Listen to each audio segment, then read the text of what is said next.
Naalala po ba ninyo yung pagtanong ni Congresswoman Garin tungkol dito na, "Is this a regular occurrence?" At yung biglaan ninyong sagot, "Yes, ma'am."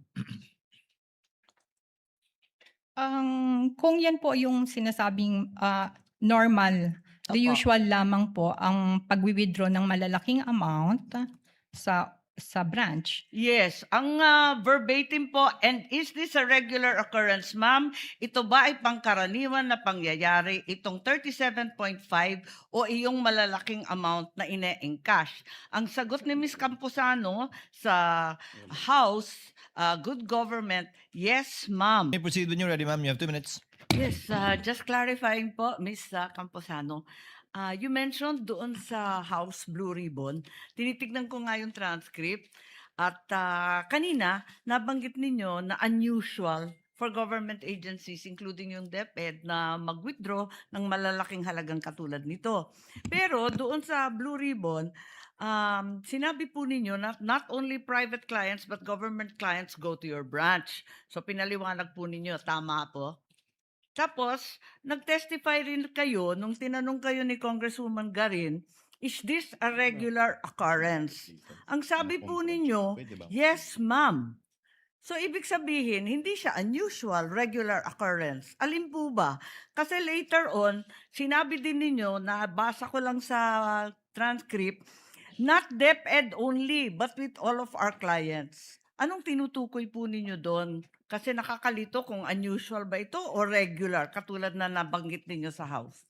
With all Ah. due respect, Your Honor, may I be recognized? What is the pleasure of the Honorable Chua?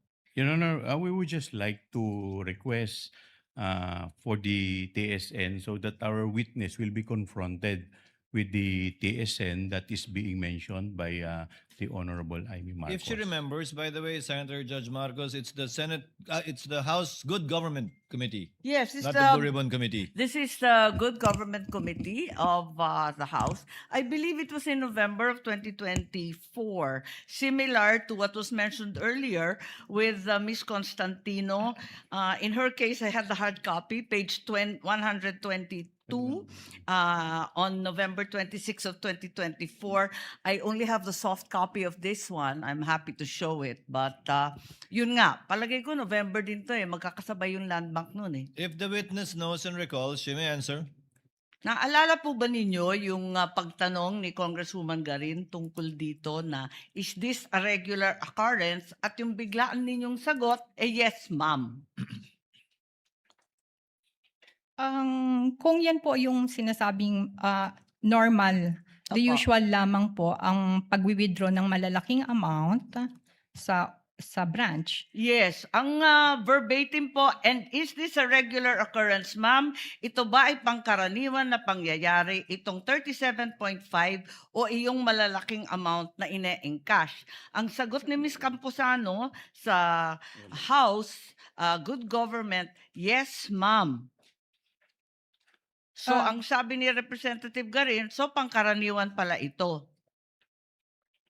Ayun. Yes, Your Honor. Nais ninyong paliwanag po? Kasi iba ito kesa sa sinabi ninyo kanina. Ang sinasabi ko po nung sa House ay ang malalaking withdrawal po ay usual lang.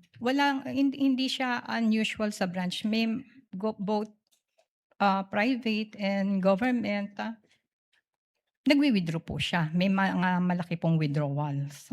So may malalaki talagang withdrawal na nagiging regular occurrence at paminsan-minsan, whether private or public, yan ang ginagawa sa branch po ninyo. Kaya nga lang, hihingi kayo ng cash allotment kasi hindi naman kayo Yes. nagtatago ng ganun Yes, Your kadami Honor. sa branch. Tama Opo. po. So Opo. regular po, not unusual. Tama po ba? Not